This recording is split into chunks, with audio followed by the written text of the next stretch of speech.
चलिए जानते हैं आज की देश और दुनिया की सिलेक्टेड काम की और 50 बड़ी खबरों को सिर्फ 10 मिनट में। पर अभी तक आपने इस वीडियो को लाइक नहीं किया है तो लाइक कर दीजिए, चैनल को भी सब्सक्राइब कीजिए। सीएम योगी छोड़ देंगे बीजेपी, अखिलेश यादव ने किया बड़ा दावा, राजनीति में मची हलचल। बता दें, देश के किसी भी हिस्से में चुनाव हो लेकिन यूपी की राजनीति में हमेशा से हलचल रहता है। अब ऐसे में एक बार फिर अखिलेश यादव ने बड़ा बयान दिया है। उन्होंने उत्तर प्रदेश के मुख्यमंत्री को लेकर बड़ा दावा किया है। दरअसल अखिलेश यादव ने बुलडोजर मामले को लेकर कहा कि आज नहीं तो कल सीएम योगी को अपनी पार्टी खुद बनानी पड़ेगी। अखिलेश यादव ने कहा कि याद करिए 2 अगस्त को सुप्रीम कोर्ट ने अपराध के आरोपियों के घर या संपत्तियों पर बुलडोजर चलाने की निंदा की, जिसके बाद योगी और अखिलेश यादव में जुबानी जंग छिड़ गई। इमरजेंसी की रिलीज रुकने पर कंगना ने निकाली भड़ास, कहा मुझे मिली सोए हुए देश को जगाने की सजा। बता दें कि बॉम्बे हाई कोर्ट द्वारा फिल्म इमरजेंसी के लिए प्रमाणन देने से इनकार करने के बाद कंगना रनौत ने सोशल मीडिया पर अपना दर्द बयां किया। उन्होंने कहा कि वह किसी की पसंदीदा लक्ष्य बन गई हैं और यह वह कीमत है जो किसी को सोए हुए देश को जगाने के लिए चुकानी होगी।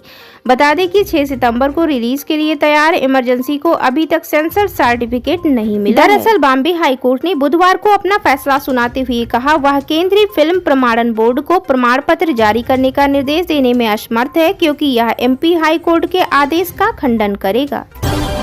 सपा में शामिल होंगी अर्पणा Yadav, UP BJP chief Bhupendra Chaudhary ने साफ कर दी तस्वीर। बता दें कि भारतीय जनता पार्टी की नेता अर्पणा यादव के संदर्भ में सूत्रों का दावा है कि वह फिर से समाजवादी पार्टी में शामिल हो सकती हैं। इस पर भारतीय जनता पार्टी की यूपी इकाई के अध्यक्ष भूपेंद्र चौधरी ने प्रतिक्रिया दी है।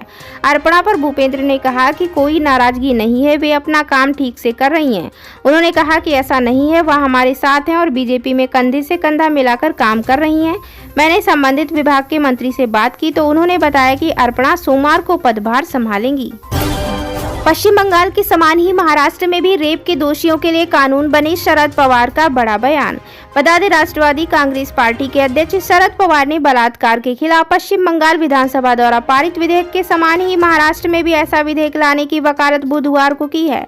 पश्चिम बंगाल विधानसभा में पारित विधेयक में बलात्कार के दोषियों को मृत्युदंड देने का प्रावधान है। पवार ने महाराष्ट्र के उप मुख्यमंत्री देवेंद्र फडणवीस पर उनकी इस कथित टिप्पणी के लिए निशाना साधा कि छत्रपति शिवाजी महाराज ने कभी सूरत को नहीं लूटा।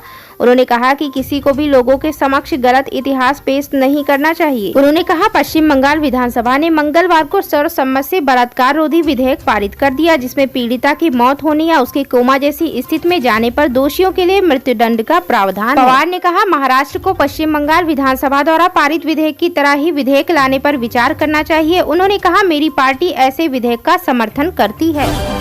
सीएम हेमंत ने केंद्र पर लगाया बड़ा आरोप, कहा कोरोना टीका के कारण उत्पाद सिपाही दौड़ के दौरान हुई अभ्यर्थियों की मौत।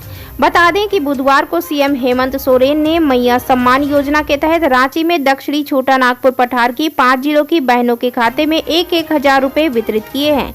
इस दौरान सीएम हेमंत ने केंद्र सरकार पर बड़ा हमला बोला है। सीएम हेमंत ने कहा कि उत्पाद सिपाही परीक्षा में हो रही युवाओं की मौतें कोरोना के टीके के कारण हो रही हैं। सीएम हेमंत ने कहा कि भाजपा वालों ने चंदे के लिए सबको कोरोना का टीका लगवाया। पूरी दुनिया में वो टीका बंद कर दिया गया था, लेकिन वो गलत टीका उन्होंने देश के लोगों को लगवाया। नतीजा ये है कि लोग चलते चलते मर जा रहे हैं, दौड़ते दौड़ते मर रहे हैं। पंजाब सरकार और किसानों के बीच सहमति, धरना खत्म करने पर शुक्रवार को आएगा फैसला। जी हां, बता दें पंजाब सरकार की ओर से कृषि नीति सार्वजनिक करने की मांग को लेकर चंडीगढ़ में 1 सितंबर से धरने पर बैठे किसान संगठनों के नेताओं की गुरुवार को मुख्यमंत्री भगवंत मान के साथ बैठक हुई। भारतीय किसान यूनियन, एकता उग्राहा और खेत मजदूर यूनियन के प्रतिनिधियों के साथ लगभग 3.5 घंटे चली बैठक में कई मांगों पर आम सहमति बन गई है। किसान अभी धरना हटाएंगे या नहीं, इसका निर्णय शुक्रवार को किसान संगठनों की राज्य स्तरीय कमेटी की बैठक के बाद लिया जाएगा। नागालैंड में भारी बारिश का कहर, भूस्खलन में एक महिला समेत 6 लोगों की मौत। बता दें कि नागालैंड के चुमोकेदिमा जिले में भूस्खलन के कारण कई घर क्षतिग्रस्त हो गए और महत्वपूर्ण राष्ट्रीय राजमार्ग 29 का एक बड़ा हिस्सा बह गया, जिसमें एक महिला समेत कम से कम 6 लोगों की मौत हो गई। अधिकारियों ने बुधवार को ये जानकारी दी। आपदा प्रबंधन अधिकारियों ने कहा कि मंगलवार देर रात फेरिमा गाँव में भारी बारिश के कारण हुए भूस्खलन के कारण 6 लोगों के घर ढह गए और उनकी मौत हो गई। अधिकारियों के अनुसार भूस्खलन के कारण फेरिमा और पगला पहाड़ी में NH 29 का एक बड़ा हिस्सा भी बह गया, जिससे राज्य के वाणिज्यिक केंद्र दीमापुर और राजधानी कोहिमा के बीच सड़क संपर्क टूट गया। महाराष्ट्र में शिवाजी की प्रतिमा गिरने के मामले में पुलिस का बड़ा एक्शन, मूर्तिकार जयदीप आपटे हुए गिरफ्तार। बता दें, महाराष्ट्र के राजकोट जिले में पिछले महीने छत्रपति शिवाजी महाराज की प्रतिमा ढहने की घटना के मामले में वांछित मूर्तिकार ठेकेदार जयदीप आपटे को बुधवार रात ठाणे जिले के कल्याण से गिरफ्तार कर लिया गया। एक वरिष्ठ पुलिस अधिकारी ने ये जानकारी दी। आपटे द्वारा बनाई गई प्रतिमा बुधवार के 9 महीने से भी कम समय बाद 26 अगस्त को ढह गई थी, जिसके बाद से ही सिंधुदुर्ग पुलिस उसकी तलाश कर रही थी। पुलिस ने उसकी तलाश के लिए 7 टीम गठित की थी। मालवड़ पुलिस ने शिवाजी की प्रतिमा ढहने के बाद आपटे और संरचना सलाहकार चेतन पाटिल के खिलाफ लापरवाही और अन्य अपराधों के लिए मामला दर्ज किया था। ऑपरेशन भेड़िया की वन टीम ने तेज की कॉम्बिंग, बहराइच को वन्यजीव आपदा क्षेत्र किया घोषित। बता दें, उत्तर प्रदेश के बहराइच में खूंखार भेड़ियों का आतंक लगातार बढ़ता जा रहा है। भेड़िए पहले रात में मासूमों को अपना शिकार बनाते थे, लेकिन अब भेड़िए दिन में भी गांव में आने लगे हैं। गांव वालों के मुताबिक लोग रात को पहरा देकर सुबह आराम कर रहे थे, लेकिन लगभग 6 बजे कुछ लोगों ने गाँव में भेड़ियों को आते देखा और शोर मचाया। लोगों की आवाज सुनकर भेड़िया भाग निकला। वन विभाग की भेड़ियों को पकड़ने के लिए लगातार प्रयास कर रहा है। विभाग ने अब ऑपरेशन भेड़िया के लिए कवायद तेज कर दी है। बहराइच को वन्यजीव आपदा क्षेत्र भी घोषित किया गया है। अल्लू अर्जुन ने फिर दिखाया बड़ा दिल, आंध्र प्रदेश और तेलंगाना में बाढ़ राहत कार्यों के लिए दान किए 1 करोड़। बता दें, तेलुगु एक्टर अल्लू अर्जुन अपनी शानदार एक्टिंग के अलावा दरिया दिली को लेकर भी जाने जाते हैं। वह कई बार पीड़ितों की मदद कर अपना बड़प्पन दिखा चुके हैं। अब हाल ही में उन्होंने आंध्र प्रदेश और तेलंगाना में हाल में आई बाढ़ में हुए नुकसान से निपटने के लिए दोनों राज्यों के मुख्यमंत्रियों के राहत कोष में 1 करोड़ रुपए दान किए हैं। इस बात की जानकारी बुधवार को उन्होंने अपने सोशल मीडिया अकाउंट के जरिए दी। अल्लू अर्जुन ने अपने पोस्ट में लिखा, आंध्र प्रदेश और तेलंगाना में बाढ़ के कारण हुई तबाही और पीड़ा को देखकर मैं बहुत दुखी हूँ। इस मुश्किल समय में मैं दोनों राज्यों के मुख्यमंत्री राहत कोष में 1 करोड़ रुपए दान कर रहा हूँ, ताकि राहत कार्य में मदद की जा सके। सभी की सुरक्षा के लिए प्रार्थना करता हूँ। कॉलेज के पूर्व प्रिंसिपल संदीप घोष सस्पेंड, गिरफ्तारी के 1 दिन बाद बंगाल सरकार ने लिया एक्शन। बता दें, आरजीकर मेडिकल कॉलेज के पूर्व प्रिंसिपल संदीप घोष को बंगाल सरकार ने निलंबित कर दिया है। ये कार्रवाई संदीप घोष की गिरफ्तारी के 1 दिन बाद हुई। इससे पहले सीबीआई ने संदीप घोष को 2021 के संस्थान में हुए कथित वित्तीय घोटाले के मामले में गिरफ्तार किया था।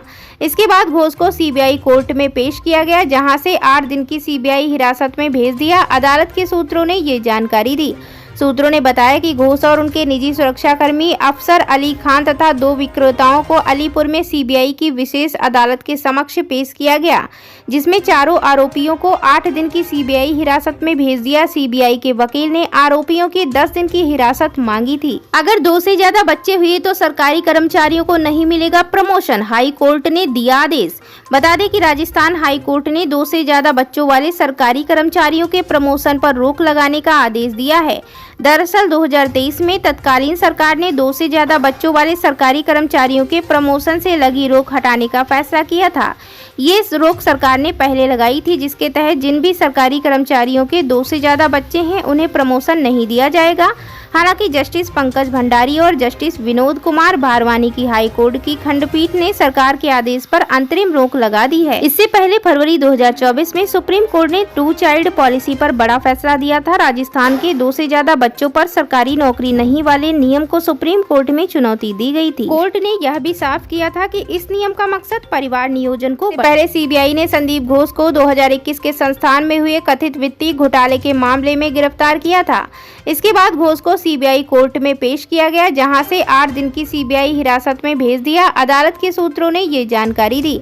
सूत्रों ने बताया कि घोष और उनके निजी सुरक्षाकर्मी अफसर अली खान तथा 2 विक्रेताओं को अलीपुर में सीबीआई की विशेष अदालत के समक्ष पेश किया गया, जिसमें चारों आरोपियों को 8 दिन की सीबीआई हिरासत में भेज दिया। सीबीआई के वकील ने आरोपियों की 10 दिन की हिरासत मांगी थी। अगर 2 से ज्यादा बच्चे हुए तो सरकारी कर्मचारियों को नहीं मिलेगा प्रमोशन, हाई कोर्ट ने दिया आदेश।